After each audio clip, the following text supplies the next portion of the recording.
करिएगा, हाथ जोड़िएगा मंगलाचरण के लिए। नमो अरिहंताणं नमो सिद्धाणं नमो आयरियाणं नमो उवझायाणं नमो लोए सब शाहुणमो। खड़े हो जाइए और पूज्य गुरुदेव से निवेदन करते हैं कि हे गुरुदेव, आप अपने मुखारविंद से अमृतमयी पावनमयी ज्योतिर्मयी वाणी से हम सभी लोगों के लिए जिनवाणी का रसपान कराकर सभी लोगों के लिए कृतार्थ कीजिए। नमोस्तु गुरुदेव, नमोस्तु गुरुदेव, नमोस्तु गुरुदेव। ओम नमः सिद्धेभ्यः।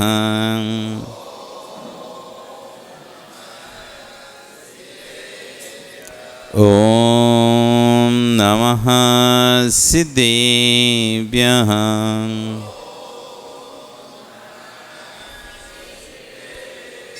ओम नमः सिद्धेभ्यः।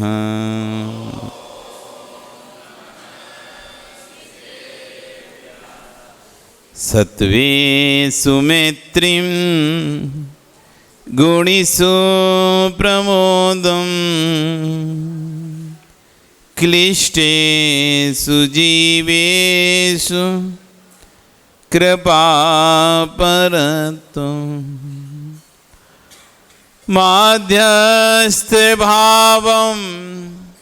विपरीतवृत्तं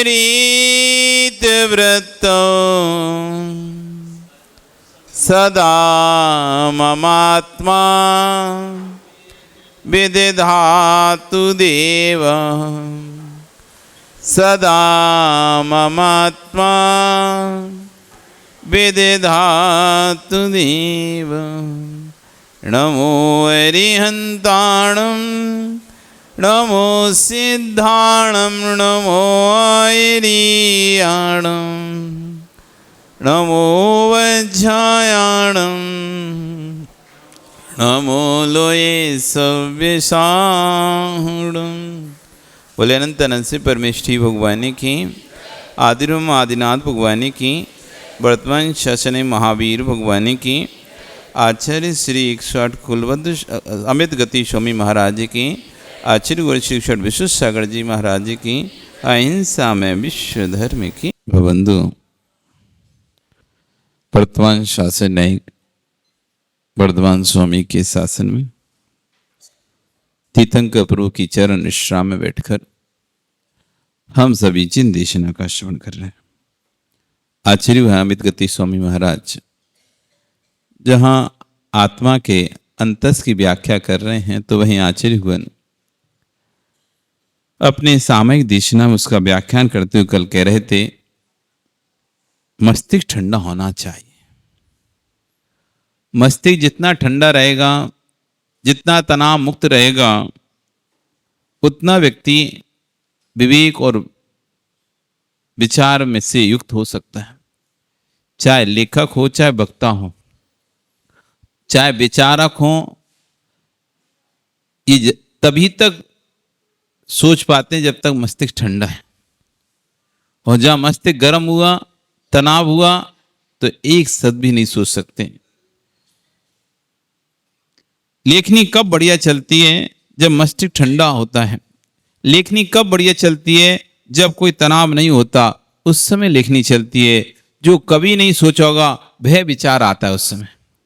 नवीन नवीन विचार, नए नए विचार, नए नए थॉट्स, नए नए आविष्कार किसके आएंगे? जिसका मस्तिष्क ठंडा होगा। सुंदर सुंदर विचार, नए नए विचार वही लिख पाएगा जिसका मस्तिष्क ठंडा है, जो तनाव से रहित है। सुंदर लिखने बैठेगा तो कभी नहीं लिख पाएगा, सुंदर लिखने बैठेगा तो नियम से सुंदर लिख पाएगा। जिसने सुंदर लिखा है वही सुंदर लिख पाएगा। सुंदर लिखने बैठोगे तो नहीं लिख पाओगे। आपने यदि संजय तुमसे बोला जाए शिखर जी के बारे में लिखो, तुमने शिखर जी को देखा है तभी तुम शिखर जी के बारे में लिख पाओगे। तुमने अनुभव किया है शिखर जी जाकर, तुमने अनुभव किया है शिखर जी जाकर, एक एक पत्ते पत्ते को देखा है, पैदल चले हो तुम, उन रास्तों का अनुभव किया है, तब जाकर उन रास्तों के बारे में लिख पाओगे कि नाले की आवाज कहां से प्रारंभ हो जाती है, कहां से हमको टोंक दिखना प्रारंभ हो जाती है, कितनी दूर पहले से हमको लगने लगता है कि आ गए, कहां कहां कैसे कैसे हमको लगता है कि अरे बहुत दूर, अभी तो कितना और चलना पड़ेगा, कितनी बार परिणाम किस किस प्रकार से होते हैं, ये वही लिख पाएगा जिसने अनुभव किया है। जिसने अनुभव नहीं किया वो नहीं लिख पाएगा कि पैर चलते चलते एक समय एक सा आता है, तब ऐसा लगता है कितनी दूर है, कितना और चलना पड़ेगा, कितना और चलना पड़ेगा। थक रहा है व्यक्ति, कमर पे हाथ रख रहा है व्यक्ति, पैरों पर हाथ रख रहा है, थोड़ा बैठ जाते हैं, कोई पानी पिला थोड़ा से दे, थोड़ा बैठ जा रहे, थक गए, रुको रुको रुको, थोड़ा यहीं सीढ़ी पर बैठ जाते हैं, वो वहीं सीढ़ी पर बैठकर आराम कर रहा है। ये कौन लिख पाएगा बेटा? जो जिसने अनुभव किया है। सुंदरता से वही लिख पाएगा जो अनुभूत है। जिसका अनुभव नहीं है वो कभी भी अच्छे से लिख ही नहीं सकता। वो लिख ही नहीं, बस इतना ही लिखेगा, पर्वत पर चढ़ते हैं व्यक्ति, लेकिन पर्वत पर कैसे चढ़ते हैं, कैसे लोग मिलते हैं, कैसे डंगरा टेक टेक कर लोग जा रहे होते हैं, कहां डोली वाले चलो चलो हटो हटो चलो चलो, और सबको सरकाते हुए अपनी कंधे पर डोली को लेके, कभी 2 कभी 4, कभी मोटे मोटे आदमी बैठे रहते, तो कोई पतले पतले आदमी रहते हैं, तो कोई नमोकार का जाप कर रहा होता है, कोई स्तुति पढ़ रहा होता है, कोई जयकारा लगा रहा होता है। ये कौन लिख पाएगा? जिसने अनुभव किया होगा, उन टोंकों पर अर्घ चढ़ाने का जिसका अनुभव होगा, तब उसे लगेगा कितनी आवाजें एक साथ, कोई यहां से अर्घ चढ़ा रहा है, कोई वहां से अर्घ चढ़ा रहा है, कोई जयकारा बोल रहा है, कोई कुछ कर रहा है, कोई स्तुति पढ़ रहा है, कोई पाठ पढ़ रहा है, चारों तरफ से गूंज आ रही है, सब भक्ति में दिखाई दे रहे हैं और सब अपनी यात्रा वंदना कर रहे हैं। तो आचार्य कह रहे हैं सुंदर लिखने बैठेगा तो कभी कोई सुंदर नहीं लिख पाएगा। जिसने लिखा है वही लिख पाएगा, जिसने अनुभव किया है वही लिख पाएगा। जो तैयारी करके प्रवचन करने जाएंगे उनको प्रवचन की तैयारी नहीं करनी चाहिए। तैयारी भाषण की होती है, प्रवचन की नहीं होती है। आचार्यगण कह रहे हैं कि तैयारी जो करते हैं ना प्रवचन की, वे प्रवचन कर ही नहीं सकते, क्योंकि वो तैयारी जब कर रहे हैं ना, उनके दिमाग में रहेगा मुझे लोगों को ये सुनाना है, ये सुनाना है, ये सुनाना है, और ऐसे लोगों को ताली बजवाना है, इस पॉइंट पर मुझे ये चीज को बोलना पड़ेगा, इस पॉइंट पर ये चीज। ये प्रवचन नहीं, भाषण है, भाषण। प्रवचन तो अंदर से निकलता है, अंदर से। प्रवचन तैयार नहीं किया जाता, प्रवचन तो विशुद्धि है। जब से आज से भगवान का आशीर्वाद मिला है, पहले बहुत लिखना पड़ता था, तब जाके 1 पेज बोल पाते थे, 10-15 पेज लिखते थे, तब जाके 5 मिनट बोलने का हो पाता था, 5 या 10 मिनट बोलते थे, वो भी ऐसे कप कप आके कैसे बोलेंगे कैसे बोलेंगे कैसे बोलेंगे। 15 पेज 5 मिनट में खत्म हो जाते थे, लिखने में लग जाते 2-2 3-3 दिन 15 पेज, कि ये बोलना है, छांट के यहाँ से ये लिख के ये बोलेंगे। अब गुरुजी के सामने बोलना है तो ऐसा वैसा तो मैटर होना नहीं चाहिए, बहुत अच्छा मैटर होना चाहिए, एकदम मतलब विद्वत्ता वाला मैटर होना चाहिए। कोई हंसी मजाक वाला, गुरुजी के सामने क्या हंसी मजाक वाला मैटर बोलेंगे, तो विद्वत्ता वाला मैटर होना चाहिए। और उसके चक्कर में 15 पेज लिखते थे, और जब गुरुजी के पास सामने बैठते थे ऐसे कप को आने लगते थे, अरे कहीं गलत ना बोल जाए कुछ इनके सामने, इतने बड़े ज्ञानी उनके सामने बोलना है। तो कहते ना, किसी विद्वान के सामने जब अपन बोलते हैं तो अपन को फील रहता है कि इसको तो सब पता है, अपन गलत बोलेंगे पकड़ लेगा भी कुछ भी। तो गुरु के सामने जब बैठते हैं तो बड़े हाथ पैर कपवाते थे, और 5 मिनट में जितना मैटर लिखते थे वो 5 से 10 मिनट में खत्म हो जाता था, खट से पढ़ के ऐसे जल्दी, वो भी आधा भूल जाते थे, कहीं का पेज कहीं और, कहीं का कहीं पेज जाता, घबराहट के कारण। फिर गुरु का आशीर्वाद धीरे धीरे मिला। आज गुरु के आशीर्वाद से अब पढ़ने की जरूरत नहीं पड़ते। इतना आशीर्वाद उन्होंने दिया, अब पढ़ने की जरूरत नहीं पड़ती। बस एक शब्द देखना पड़ता है, एक पॉइंट देखना पड़ता है, एक सूत्र देखना पड़ता है। उसके बाद जो उन्होंने सुनाया था वो अपने आप दिमाग में भरा रहता है और निकलता है। और कभी कभी तो ऐसा होता है कि हम बोल रहे होते हैं और बाद में पता चलता है ये सब इसी में लिखा है, नीचे नीचे वही आ रहा है, वही पकड़ाना है। एक सूत्र उन्होंने ऊपर दिया, उसके जब व्याख्यान किया और व्याख्यान करते करते वो सब बोल दिया, जबकि हमने नीचे नहीं देखा कि क्या लिखा है नीचे। बस वो गुरुजी के प्रवचन दिमाग में सेट हैं। जो 2-2 घंटे वो प्रवचन देते थे और बैठ के उस समय जो सुनते थे, वो प्रवचन ऐसे फीड हो गए, ऐसे फीड हो गए हैं कि जैसे ही बोलने बैठते हैं वो प्रवचन याद आ जाता है पूरा, वो शब्द याद आ जाते हैं, उनकी वो भाषा याद आ जाती है, उनकी वो बोलने की शैली याद आ जाती है। वो क्या इस विषय पर बोलते थे, जब बोलते हैं बाद में पता चलता है यही तो नीचे लिखा है। अब तैयारी नहीं करनी पड़ती, अब अंदर से निकलता है। पहले तैयारी करनी होती। तो आचार्य भी कह रहे हैं कि जो तैयारी करके प्रवचन करने जाएंगे उनको प्रवचन की तैयारी, उनकी तैयारी भाषण की हो सकती है पर प्रवचन की नहीं हो सकती। प्रवचन तो भावों की विशुद्धि का उद्घाटन है, प्रवचन भाषण नहीं है जिसमें ताली पिटी जाए। प्रवचन भाषण नहीं है कि जिसमें लोगों को हंसाया जाए। प्रवचन तो विशुद्धि है। अपने आप जब अंतरंग में आह्लाद आएगा तो स्वतः ही अपने आप आपके मुंह से जयकारा भी निकल जाएगा और हाथों का परिस्पंदन भी हो जाएगा। अंतरंग से आह्लाद आएगा। एक होता है भाषण, जिसमें समय समय पर पॉइंट नोट करके रखा जाता है, इस पॉइंट पे बजेगी ताली। उस भाषणकर्ता को पता रहता है कहां कहां ताली बजेगी या कहां कहां ऐसा ऐसा पॉइंट बोलना है जहां पर या तो कोटेशन लिख के लाएगा, इस कोटेशन में बोलूंगा, ये कोटेशन जैसे ही खत्म होगा तो लोग बक्के में तालियां बजाएंगे।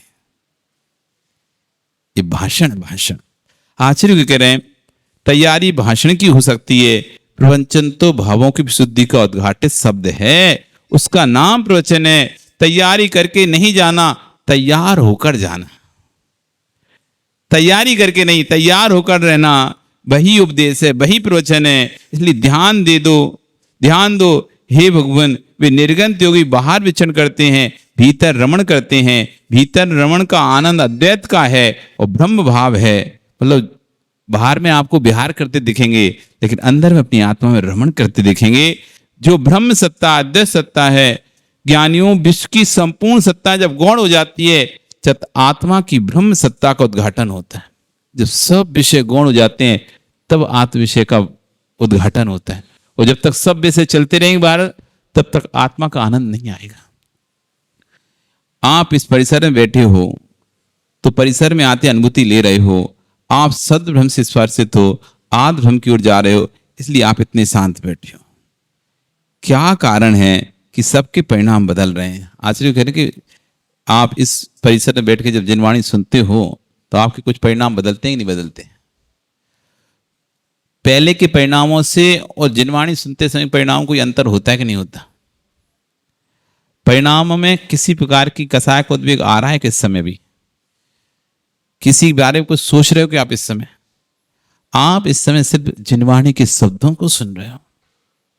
इस समय जो भाव आएगा आपका, वो भाव आपका आगे पीछे नहीं आएगा, क्योंकि आप शब्द भ्रम से हटकर आद भ्रम की ओर बढ़ने का प्रयास कर रहे हो।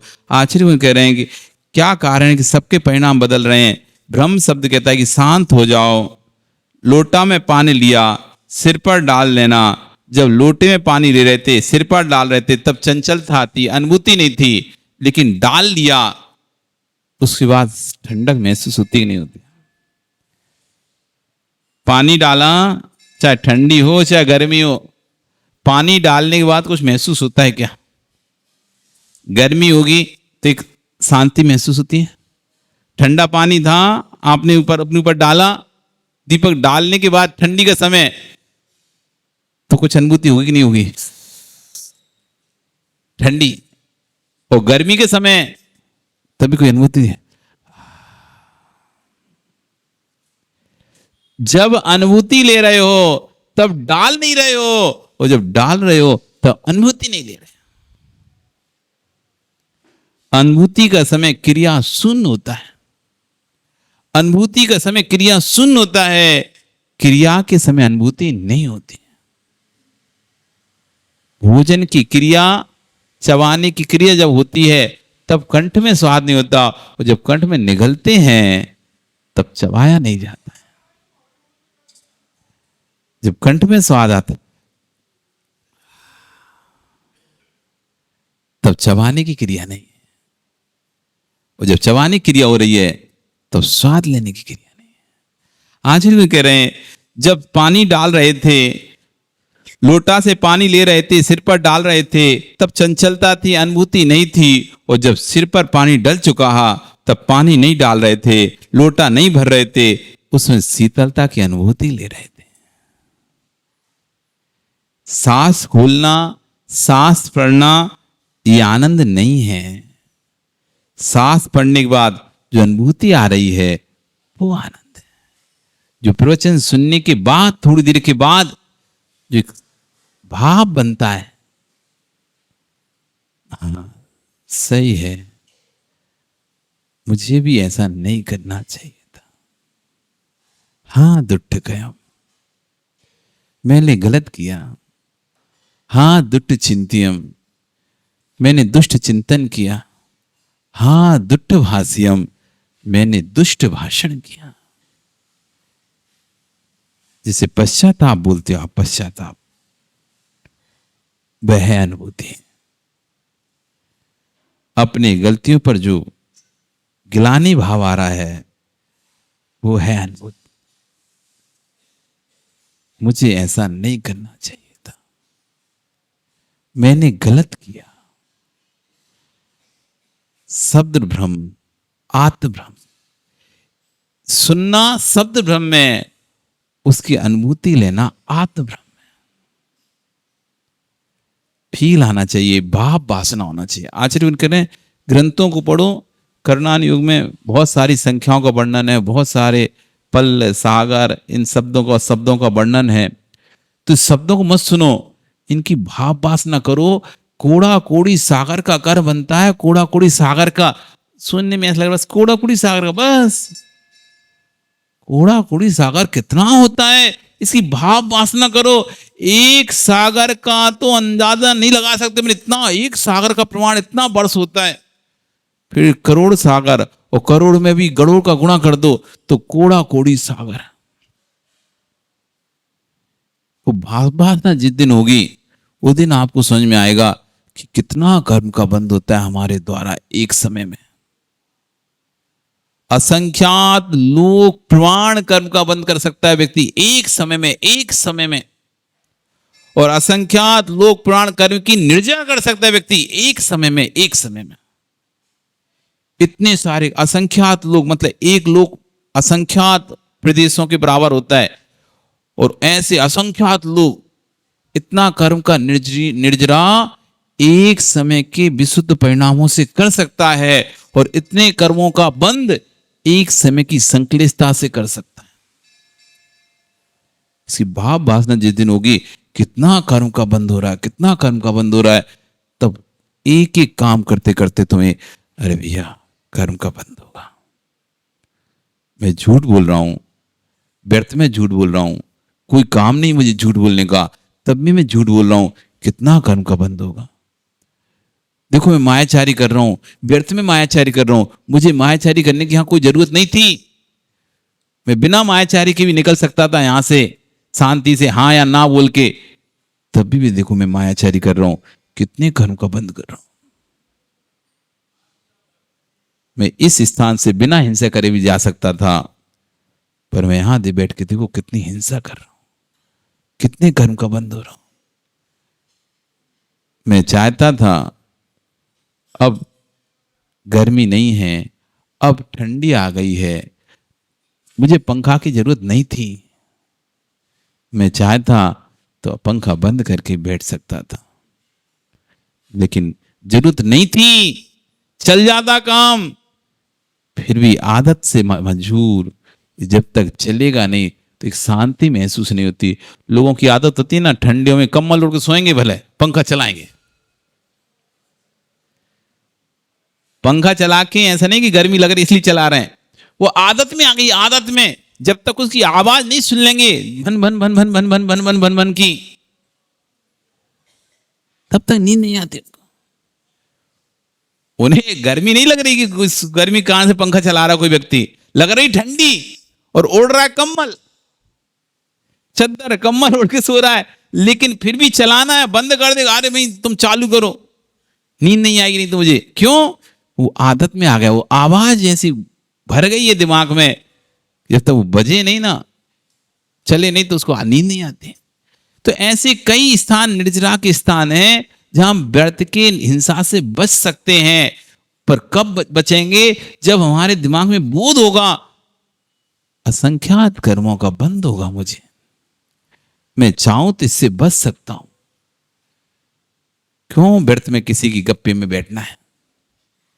अपने शांति से पूजन करने आए थे, भगवान के दर्शन करने आए थे, सो बीच में कोई बात कर रहा था तो तुम्हारा ही मन हो गया, तुम भी खड़े हो गए और चार बातें फिर तुमने भी अपनी और उसमें लगा दी। ओहो, उस समय विचार ही नहीं आ रहा था, ये 4 मिनट मैंने यहां खड़े होकर बर्बाद किए, ये 4 मिनट असंख्यात कोड़ा कोरी कर्म का बंद कर लिया है। ये 4 मिनट यदि मैं भगवान के दर्शन करता, असंख्यात कोड़ा कोरी कर्मों की निर्जरा कर लेता।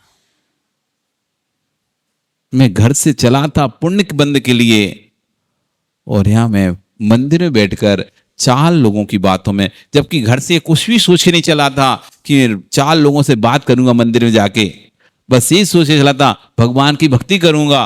और अचानक 4 लोग बीच में मिल गए, बात कर रहे थे, 2 लोग मिल गए, बात कर रहे थे, मैं भी थोड़ी देर खड़ा हो गया, उनकी बातों में इतना मस्त हो गया कि 10 मिनट निकल गए, मुझे पता ही नहीं चला। एक समय में असंख्यात कूड़ा कूड़ी कर्मों का बंद हो रहा है, असंख्यात लोक प्रमाण कर्म का बंद हो रहा है एक समय में, तो 10 मिनट में कितना कर्म का बंद कर लिया हमने। एक समय कितना होता है? ऐसे हाथ एक पलक को झपकाने में असंख्यात आंवलियां, समय की इकाई है आंवली, एक पलक झपकने में असंख्यात आंवली हो जाती हैं, और एक आंवली में असंख्यात समय होते हैं। अब सोचो एक समय कितना छोटा होता होगा।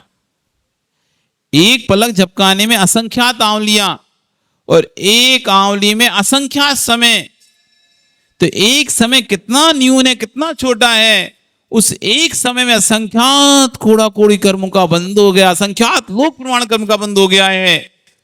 फिर 10 मिनट तक, 15 मिनट तक, 20 मिनट तक, यहां की आधा घंटे तक व्यक्ति बातें करता रहता है मंदिर में आने के बाद भी। अपना कितना बहुमूल्य समय, सोचो कितना पुरुषार्थ किया होगा, अपने पूर्व भव में कितना पुरुषार्थ किया होगा, तब जाके आपको ये पर्याय मिलके ये समय मिला है। नहीं तो लोग तरसते हैं मंदिर आने के लिए, समय नहीं है उनके पास। घर में कितनी लड़ाई करना पड़ता है बहुत से लोगों को तो मंदिर आने के लिए, कितनी व्यवस्थाएं जुटाना पड़ता है, इतनी चिंताओं से ग्रस्त होता है व्यक्ति कि मंदिर नहीं जा पाता। उसको तो खाने की चिंता है, कौन कैसे अभी मंदिर जाऊंगा तो ये सारी व्यवस्थाएं कौन देखेगा। मुश्किल से जैसे तैसे कोई एडजस्ट करके आ पाता है, और आप तो इतनी आसानी से घर से छोड़कर मंदिर आ पा रहे हो। कितना तीर पुण्य करा होगा आपने पूर्व में। इतना पुण्य करने के बाद भी यहां आकर पाप कमाकर चले गए, कभी फील ही नहीं होता। आश्चर्य कह रहे हैं, शब्द भ्रम के साथ आद भ्रम का भी अनुभव करो। सिर्फ ये मत सुनो कर्म का बंद होता है, कर्म का बंद होता है, कर्म का बंद होता है, कर्म का बंद होता है, ज्ञान आवरणी, दक्षिणावर्णी, वेदनी, मोहिनी, आयु, नाम, गोत्र, 8 कर्मों का बंद होता है। उनकी फीलिंग भी करो कि मैं कितना कर्म का बंद करके इस मंदिर प्रांगण से निकला हूं। मैं तो सोचा था मैं तो पुण्य करके गया हूं, पर असंख्यात कोड़ा कोड़ी सागरों का बंद करके चले गए। तुम 70 कोड़ा कोड़ी सार का बंद करके जा सकते हो इसी स्थान से। केवली शुद्ध संग देवा वर्णवादो दर्शन मोहस्य। केवली का, शुद्ध का, संग का, मुनि का अवर्णवाद किया, कहीं चर्चा चल गई तो साधु की चर्चा करने बैठ गए। ओहो, वो महाराज जी ऐसे, वो माता जी ऐसी, वो ऐसा कर रहे, वो ऐसा कर रहे, अब तुम्हें पता भी नहीं था और तब भी तुम बोलते चले जा रहे। बोल ना तुम्हारे देखा ना तुमने सामने खड़े हुए, बस सुनते सुनते तुम फॉरवर्ड वाले हो आदमी हो। जैसे एक मैसेज आता है और दूसरा व्यक्ति उसे फॉरवर्ड करता है, उसे पता ही नहीं होता। अभी यशपाल कुछ दिन की बात है, एक व्यक्ति ने कहा, किसी ने कहा कि यहाँ एक शोरूम था, उसमें एक गाड़ी थी, वो गाड़ी टेस्ट ड्राइव करने और गिर के नीचे फटाम से गिर गई, है ना, ऐसी बोला था। कुछ कल परसों एक व्यक्ति ने फिर दिखाई, वही बिल्कुल वही न्यूज, दिल्ली का शोरूम है और उसे कहां का बना दिया, दीमापुर का शोरूम। ओहो, न्यूज वाला चैनल वाला दूसरा दिखा रहा है दिल्ली का सादरा का ये पुल के नीचे का शोरूम ये है, यहाँ ये गाड़ी टेस्ट ड्राइव के लिए कर रही थी और था गाड़ी गिर गई, ऐसा सेम वही वीडियो दिल्ली का। और दूसरा प्रचार कर रहा है कहां, दीमापुर का, डी दिल्ली दीमापुर एक ही। अब सोचो कहां दिल्ली कहां दीमापुर, लेकिन वीडियो कहां का है पता ही नहीं किसी को। और लेकिन बिना बस हमें आया है, हमने फॉरवर्ड कर दिया, ना तो ये पता किया वास्तव में यहीं का है कि कहां का। ऐसी बहुत सारी बातें आप सुनते सुनते आपके कानों तक पहुंचती हैं, बस आपका काम रहता है फॉरवर्ड करने का। तुम्हारे कान में आई तो तुमने दूसरे कान में फॉरवर्ड कर दी, दूसरे कान में आई तो उसने तीसरे कान में फॉरवर्ड कर दी। पर आप सोच नहीं पा रहे ये फॉरवर्ड जो आप कर रहे हो इससे कितना 70 कूड़ा कूड़ी सहार का बंद हो सकता है आपको। केवली शुद्ध संग धर्म देवा वर्णवादो दर्शन मोस। केवली का, शुद्ध का, संग का, धर्म का, देव का वर्णवाद करना कूड़ा कूड़ी सागर बंद का कार्य है। इसलिए फॉरवर्ड करना बंद करो, कोई भी चीज को फॉरवर्ड करना बंद करो। जब तक कोई वस्तु बात आपको पूरी तरह से पुख्ता ना हो कभी फॉरवर्ड मत करना, नहीं तो तीव्र अवर्णवाद करने का आपको बंद होगा। तो कभी भी जिन स्थानों पर खतरे अधिक होते हैं उन स्थानों से दूर रहना चाहिए।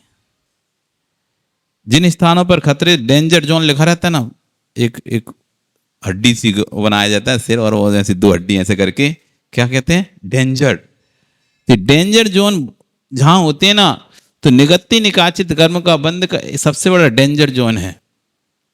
सब कर्मों में एक है निगत्ति और निकाचित कर्म, ये सबसे डेंजर जोन है। ये कर्म जिसको बंद गया वो फिर तो तीर्थंकर भी बनना होगा उसको ना, तो भाभी उसको केवल ज्ञान के पहले पहले फल भोगना पड़ेगा। मुनि भी होगा, महामुनि बन जाएगा, महामुनिराज भी बन जाएंगे ना, तभी उनको उसका फल भोगना पड़ेगा। वो है निगत्ति निकाचित करना, जिसका कोई निदान नहीं है। वो निगत्ति निकाचित डेंजर जोन में बनता है, वो डेंजर जोन में बनता है। वो डेंजर जोन है देव शास्त्र गुरु। देव शास्त्र गुरु, ये 3 स्थान डेंजर जोन है। यहाँ बड़े संभल के रहना, इनके बारे में थोड़ा भी तुमने उल्टा सीधा ऊपर नीचे बात करी वो निगत्ति निकाचित कर्म बन जाएगा। बड़े संभल के इस जिह्वा को चलाना। ये जिह्वा कर्म की निर्जरा करती है, ये जिह्वा कर्म का बंद भी कराएगी। बड़े सोच समझ के, चाहे भगवान के प्रति हो, चाहे शास्त्र के प्रति हो, चाहे गुरु के प्रति हो, कुछ भी जब आपके मुंह से शब्द निकलता है तो शब्द आपको कर्म की निर्जरा भी करा सकता है, वो शब्द आपको तीव्र कर्म का बंद भी करा सकता है। यदि आपने प्रशंसा में शब्द निकाले हैं, यदि आपने प्रशंसा में शब्द निकाले हैं, ये शब्द आपको तीव्र पुण्य का बंद कराएंगे और कर्म की निर्जरा कराएंगे। और यदि निंदा में शब्द निकले हैं तो तीव्र निगत्ति निकाचित कर्म का बंद कराएंगे, फिर उनका फल भोगना ही पड़ेगा। आज ही करें शब्द भ्रम नहीं, आंध भ्रम को कभी कभी मन कहता है कि कुछ मत कहो, सिर्फ दूसरों को देखो। कभी कभी मन होता है कि आचरण के, कभी कभी मन होता है कुछ मत करो, बस लोगों को देखो। इनको देखना ही स्वाध्याय है। मतलब आप कुछ करना जरूरी नहीं, स्वाध्याय करने के लिए किताब पढ़ो, कुछ जरूरत नहीं है। आप जीवों को देखते रहो, आपका स्वाध्याय हो जाएगा कि कितने नाना कम्मा नाना जीवा, कितने प्रकार के जीव हैं, कैसे कैसे इनके परिणाम हैं, कैसे कैसे लोग हैं। कहाँ कोई धर्मात्मा दिखाई देता है लेकिन कहाँ उसके परिणाम होते हैं, कोई पापी दिखाई देता है लेकिन उसके परिणाम कितने ऊपर होते हैं। मतलब दोनों प्रकार के जीव आप बस देखो कि ये देखने में कितना धर्मात्मा दिखाई दे रहा है, कपड़ा भी रोज पूजा के पहनता है, रोज अभिषेक करता है, रोज मंदिर आता है, लेकिन परिणाम देखो कितने निकृष्ट हैं, कितने क्लेश वाले परिणाम इस जीव के हैं, कितनी मायाचारी वाले परिणाम हैं, कितने छल कपट वाले परिणाम हैं, कितने कूटनीति वाले परिणाम हैं, कितना मतलब कहते हैं ना आस्तीन के सांप जैसे परिणाम हैं, या कहें कि पीठ में छुरा घोंपने वाले परिणाम हैं। और एक व्यक्ति देखो तो मंदिर भी नहीं आता, लेकिन जितनी देर भी आता है बस भगवान को देखता है और चुपचाप अपना चला जाता है। सबको देखा करो, ये भी स्वाध्याय है। आप ज्ञायक भाव से वस्तु को देखो, वो भी स्वाध्याय है कि देखो जीव ये पूजन करते समय कैसे परिणाम कर रहा है। इसको बोध ही नहीं है कि इसको कर्म का कितना बंध हो रहा होगा। ये देखो जीव यहां पर आने के बाद भी अपने भावों को नहीं सुधार पाया। क्या कैसे आना चाहिए था, कैसे बैठना चाहिए था, कैसे उठना चाहिए था, इसको धर्म स्थान पर भी बोध नहीं है। जैसे सामान्य स्थानों पर रहता है वैसा ही ये धर्म स्थान पर रह रहा है। ना तो वेशभूषा का वो ज्ञान है, ना बोल चाल का ज्ञान है, ना भावों का ज्ञान है। जो घरों में रह रहा था, जो पार्टियों में रह रहा था, जो दोस्तों मित्रों के साथ में जैसे रह रहा था, उसी वेशभूषा में यहाँ पर रह रहा है। इसे बोध ही नहीं है ये धर्म क्षेत्र है। इसे ज्ञान ही नहीं है कि वो धर्म क्षेत्र में खड़ा है, धर्म स्थान पे खड़ा है। कितना मर्यादा के साथ उसे यहां रहना चाहिए। कहो किसी से मत, पर देखो सब ज्ञायक भाव से देखो, सब ज्ञान से अनुभव करो। ये भी कभी कभी मन कहता है कुछ मत कहो, सिर्फ एक दूसरे को देखो, प्रस्तावित बुंदेलखंड को देखो, सोचो कैसा बनेगा। हाँ दुष्ट भाष्यम, मैंने दुष्ट भाषण किया। भैया देखो जनक जननी होंगे तो बोलना तो पड़ता है, लेकिन ऐसा बोलना कि मिश्री जैसा घुले, ऐसा कभी मत बोलना कि जहर घुले। आज बच्चों को भी समझाना है तो आचार्य कह रहे हैं जनक जननी हैं तो बच्चों को भी बोलना पड़ेगा, लेकिन फिर भी ऐसा बोलो कि मिश्री घुले, ऐसा मत बोलो कि जहर घुले। वाणी हमारी बाण ना बने, वाणी हमारी लाठी ना बने, वाणी हमारी बीड़ा बनकर गुंजाए मानो। किसी को समझाना भी है तो ऐसे मत समझाओ कि उसके हृदय के टुकड़े टुकड़े हो जाएं। समझाना भी है किसी को, इतने प्यार से समझाओ कि वो हृदय से गदगद होकर आपके चरण छूकर आपकी बात को मान जाए। शब्द वही होते हैं, शब्दों में कभी भी हाथ पैर नहीं होते। हमारे भाव शब्दों को, शब्द खराब भी नहीं होते, शब्द अच्छे भी नहीं होते, शब्द होते हैं।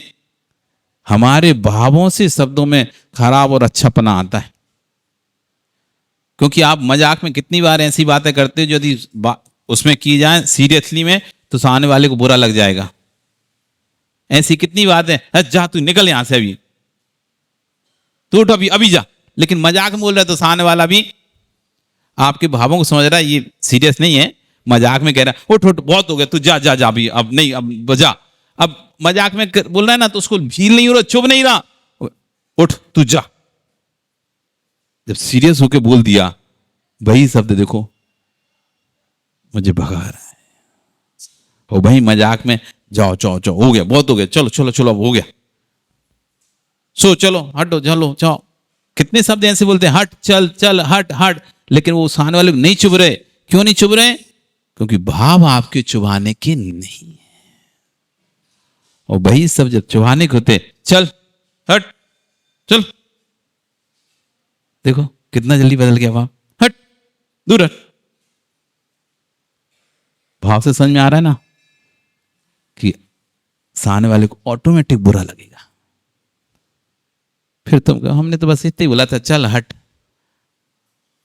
अरे उस समय जो भाव थे, परिणाम थे, वो अब दोबारा से तुम नहीं बता पाओगे। तुम सिर्फ शब्दों को जरूर बता पाओगे कि हमने ये बोला था, लेकिन ये नहीं बताओगे कैसे भाव थे। तो आश्चर्य करें, वाणी बाण ना बने, वाणी वीणा बने। वाणी तुम्हारी बांसुरी में संगीत के स्वर निकले, वाणी तुम्हारी लाठी बनकर किसी की पीठ ना तोड़े। वाणी को बांस की लाठी मत बनाना, वाणी को ज्ञानी बांस की बांसुरी बनाना। हाँ, दुट्ट भाष्यम, अंतो अंतो मैं अंतरंग अंतरंग में झुलस रहा हूं पश्चाताप से। हे स्वामी, मेरा दुष्कृत मिथ्या हो, तस्मिच्छामि दुष्कृतम्।